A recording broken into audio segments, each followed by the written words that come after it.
What's going on, guys? This is John Zaccari, and today I want to run down the latest Nintendo Direct from April 12th, 2017. Now, with E3 right around the corner, it's almost 2 months from the day from now. I didn't expect any blockbuster announcements from this Direct, more so I figured we'd get more information, largely on games we already know about, which was mostly the case. Now, I'm not going to go through every announcement, just the things I thought were the highlights. Hey Pikmin kicked things off, receiving a release date of July 28th, and honestly, I thought this game was out already. I feel like it was so long ago when I first heard about it.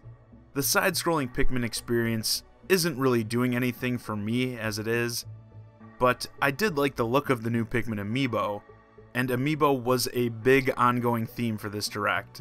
This was only the beginning in that department, believe me. A developer on the upcoming 3DS title, Ever Oasis, Koichi Ishii, was apparently being held hostage, at least that's what it seemed like, by Nintendo. It seemed like he was just sitting there reading like his ransom demands or something, but at least the dub we got was actually info about the upcoming game, including the release date of June 23rd. Yeah, summer releases were also a big theme here. Seems like it is going to be a hot one for the big end this year. Ever Oasis is another title that it feels like we've been hearing about for forever, but this one I've actually been really excited for, so it's nice to hear we don't have to wait too much longer for it. Personally, I've been clamoring for a Monster Hunter game on the Switch since the initial announcement, and while Monster Hunter news was on this Direct, it wasn't at all what I wanted. Monster Hunter Stories is making its way over to the West, and just like the name implies, the game is more centered on those looking for more narrative out of their Monster Hunter experience, as well as some turn-based combat. Not for me, but I'm always down for more games getting a wider release, so I accept it nonetheless. We also got a deluxe release for Yokai Watch 2 titled Spirit Specters on the way. When I first saw Yokai Watch 2 on the screen, I got my hopes up thinking this might be a complete edition port for the Switch.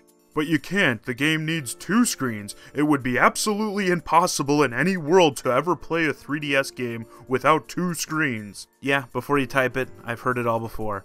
But seriously, with the original versions of this game releasing not that long ago, I just don't see a new release of this title being very exciting. In a move that will shock no one, DLC is being added to Fire Emblem Echoes. I feel like they've done an okay job with DLC in the past Fire Emblem games, but this one I just want to play it already. To celebrate Kirby's 25th anniversary, there's a slew of Kirby titles, both single-player and multiplayer focused, making their way to, of course, the 3DS. Honestly, nothing too mind-blowing here, in my opinion, but to celebrate this big year, it'd be nice if maybe Nintendo we could possibly get something, however small, on the Switch, you know, the new console you have out. And hey, we haven't talked about Amiibo in a while. Even more figures based on the Legend of Zelda are coming. If anyone knows the grand total of Zelda-related Amiibo up to this point, please let me know in the comments. It's gotta be getting up there. And we still have more Smash Bros. Amiibo to go. Yep, Cloud, Corrin, and Bayonetta are still coming, and it looks like they're going to be here on July 21st, along with variants of each amiibo. So, there you go. You thought you had 3 figures to pick up here? No, you actually have 6. Now, to transition to the Switch portion of the Direct, we got a lengthy look at ARMS. It didn't seem like there was much new information in this segment. An in-depth look at Min Min, the ramen bomber, along with a play-by-play breakdown of a match, and of course the release date of June 16th. ARMS is still a game I'm not really feeling yet. Still looks like something, in my opinion, that would have impressed me in the days of the Wii. But just not feeling it really as a fighting game, especially when you stack it up against the competition that's out there. Along with ARMS, we're getting neon yellow Joy-Cons, and there's also a Joy-Con battery extender on the way, which I'm pretty excited about. Capcom continued to troll me with the Switch release of Ultra Street Fighter 2. I've mentioned in past videos that I'm tired of Nintendo consoles only getting iterations of Street Fighter 2. Recently, I said I'd be down for, say, a complete edition of Street Fighter 4. And of course, in this trailer, We were shown this new Hadouken mode, where you use the Joy-Cons, I guess, to throw fireballs. But the visuals in this mode look much more like modern Street Fighter games. It's like they're just dangling it in front of me, like, oh, is this what you actually want? Well, too bad. Minecraft is also still a game.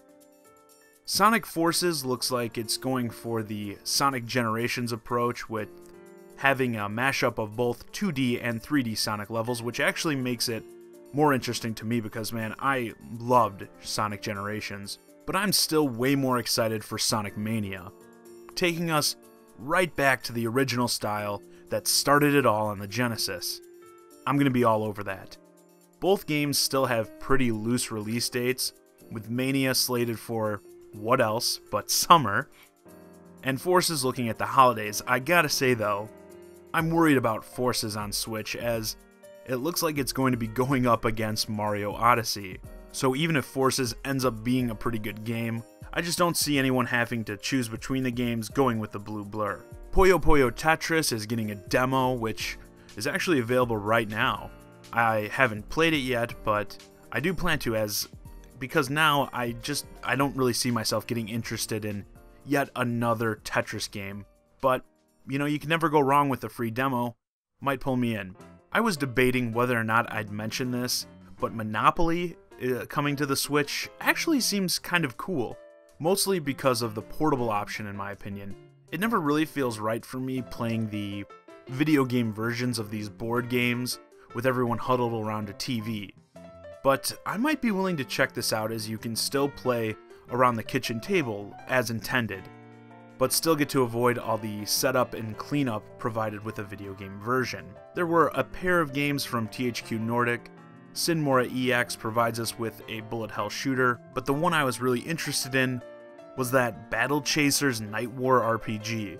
I just really like the art style and design of the characters. I'm definitely going to be paying attention to that. And in games that I would never have thought about porting to the Switch news, Payday 2 is making its way over. While I didn't think about it before now, this could actually be kind of sweet on the Switch, because if you haven't played any of the Payday games in the past, it's a co-op objective-based shooter that requires a great deal of communication and teamwork. So I could see this being really fun for LAN play with a group of people all on their own Switches. Since I personally stated that I think companies should be looking to bring more collections over to the Switch, I've got to mention NAMCO Museum. Not only is it bringing over a ton of classics, including Splatterhouse, a personal favorite of mine, but it's adding in little bonus challenges to the game for added gameplay incentive. And of course, the game releases, you guessed it, this summer. If you move around a lot, you'll be happy to know that the Switch standalone docks are coming in May. So you'll be able to hook up docks to multiple TVs, so you'll only have to bring the Switch tablet around with you. I know I'm going to be buying at least 2.